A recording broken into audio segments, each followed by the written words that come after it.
Et oui, et puis heureusement que c'est aujourd'hui un jeudi, puisque sinon on serait un petit peu en avance si c'était mercredi. Aujourd'hui, on reçoit Blandine Desnoux. Pourquoi? Eh bien, pour nous parler des jeudis de l'eau. Vous êtes chargée de mission ressources en eau au CPIE Sèvres-Bocage. Et ensemble, nous allons donc parler de ces jeudis de l'eau avec ce premier rendez-vous aujourd'hui, SOS Sèvres Nantaise. C'est un documentaire suivi d'échanges prévus sur Sèvremont. Comment ça fonctionne? Bonjour, oui. Les jeudis de l'eau, ce sont quatre soirées qui auront lieu tout le long du mois de novembre, tous les jeudis du mois de novembre. Et l'objectif, c'est d'échanger sur différents enjeux sur la ressource en eau. Donc on commence avec SOS Sèvres Nantaise, puisque le réalisateur Daniel Brenon nous invite à parcourir la Sèvre sur ses 142 km à travers de très belles images, découvrir la faune et la flore, et aussi et surtout à travers ses rencontres avec les différents acteurs, les différents usagers de l'eau. Il nous permet d'essayer de réfléchir un petit peu à ce qui se passe sur la ressource en eau et toutes les problématiques sur l'état des cours d'eau en Vendée et sur la Sèvre nantaise.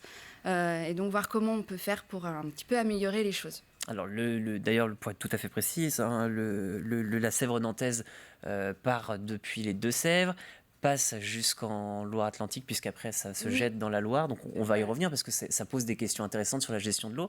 Mais avant, il y en a une autre qui me vient à l'esprit. Comment on fait pour gérer une ressource comment vous est venue en fait l'idée de proposer ces rendez-vous de jeudi Alors, l'idée des rendez-vous des Jeudis de l'eau, ça vient en fait des citoyens. Ça date, c'est la 14e édition.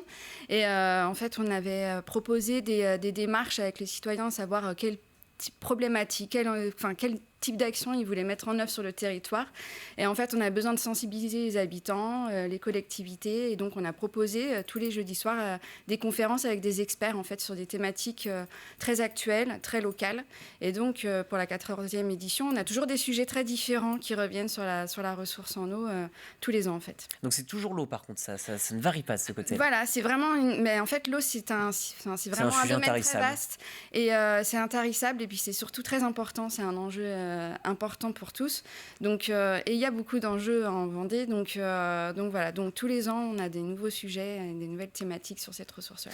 Et c'est ce qu'on évoquait très brièvement il y a quelques instants, c'est que, comme on le disait, la Sèvre nantaise, eh bien, ça part depuis les Deux-Sèvres, ça passe en Vendée, ça s'arrête en Loire-Atlantique, dans la Loire. C'est compliqué de gérer un cours d'eau sur plusieurs départements et sur plusieurs territoires. Comment on fait, en fait ?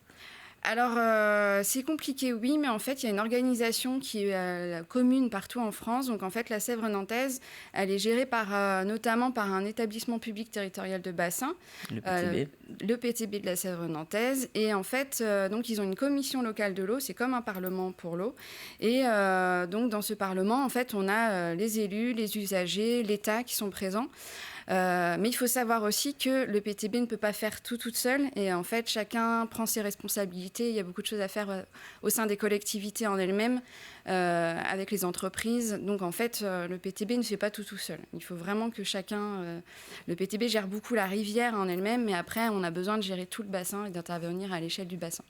Donc ça pose aussi des questions toutes bêtes. Vous, par exemple, au CPIE, quelle est votre mission là-dessus Alors nous, notre mission, c'est vraiment de sensibiliser tous les publics, et donc que ce soit les habitants, les collectivités, les exploitants agricoles, les entreprises, de proposer des actions, d'essayer de faire évoluer les choses vers la bonne direction. On avait des marches pour l'eau depuis 3 semaines, où on faisait découvrir aux habitants la Grande Maine et tous ces enjeux.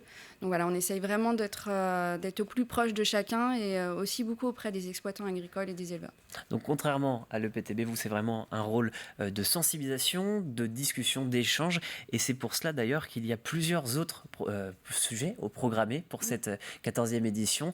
On va pouvoir les développer, puisque d'abord il y a le changement climatique, et puisque vous avez proposé un atelier sur l'eau et le changement climatique, donc ça c'est à venir pour la semaine prochaine. Comment ça va se dérouler ?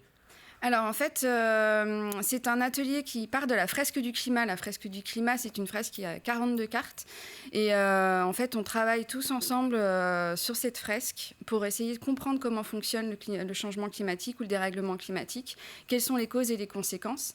Et en fait, à travers cette fresque, on se rend compte que le lien ressources en eau et changement climatique est très très important. Donc là, on va faire une fresque un peu plus light, qui va utiliser la moitié des cartes. On en a rajouté 4 autres. C'est une fresque un petit peu version eau. Et ça va vraiment nous permettre de comprendre ensemble quels sont les impacts du dérèglement climatique sur la ressource en eau, et ensuite sur sur l'être humain. Et après ça, on va essayer de voir ensemble, sur la dernière petite heure, quoi mettre en place en fait localement à l'échelle de chacun pour essayer de limiter les effets du dérèglement climatique. Alors c'est important que vous parliez de dérèglement climatique, puisque ce n'est pas un réchauffement du climat, on le répète jamais assez, ça dépend des endroits. Parfois localisé, c'est du réchauffement du climat, mais ce n'est pas le cas partout. Il y a d'autres rendez-vous, notamment un sur le stockage de l'eau en hiver en milieu agricole. Ça, c'est un rendez-vous avec les agriculteurs. Oui, c'est un rendez-vous avec les agriculteurs, mais c'est aussi à destination des élus et des habitants. C'est vraiment pour comprendre, parce qu'actuellement, sur le territoire vendéen, on est plutôt dans une dynamique où on voudrait effacer les étangs, les supprimer, parce qu'ils ont un impact important sur la ressource en eau. Et en fait, on a quand même des endroits où on a besoin de toujours construire de nouveaux étangs, parce que les éleveurs peuvent en avoir besoin. Ils ont besoin de cette ressource, soit pour le maïs, soit pour du maraîchage aussi. Et donc, en fait, c'est pour comprendre pourquoi est-ce qu'il va y avoir des nouvelles réalisations sur le territoire, sachant qu'actuellement, on est plutôt dans une optique d'en supprimer, donc de comprendre pourquoi, dans quelles conditions, et voilà, et pouvoir échanger sereinement sur ce sujet-là. Donc on est loin du thème des bassines en fait, qui peuvent être dans le sud Vendée ou en Deux-Sèvres. Là, on est vraiment sur des systèmes plus restreints à l'échelle du bocage vendéen en fait. Oui, je rappelle que ça se passe vraiment dans l'est du département. Ce rendez-vous-là, il sera aussi à Sèvremont. J'imagine que oui, tous les rendez-vous sont cette année les 4 seront sur Sèvremont. D'accord, parce qu'en fonction des années, en fait, vous isolez un territoire qui va accueillir tout le... Ça dépend, en fait, ça dépend des thématiques. Mais principalement, on est localisé à la Maison de la Vie Rurale, dans nos salles habituelles. Donc à Sèvremont. Il y a un dernier rendez-vous qu'on n'a pas encore évoqué, c'est celui stockage et gestion écologique de l'eau usée en habitat. Ça, c'est une autre problématique importante, parce que forcément, quand on est agriculteur, on a souvent des problèmes de sécheresse, c'est de plus en plus fréquent et c'est de plus en plus important. Mais on a aussi ce souci-là avec l'eau usée. On ne sait pas toujours comment bien gérer sa ressource. Comment on peut faire? C'est ça l'enjeu, c'est bien ça? Oui, alors c'est la gestion écologique de l'eau, donc il y a l'eau usée et il y a aussi la gestion des eaux pluviales, qui est un élément essentiel en fait aussi, l'eau pluviale.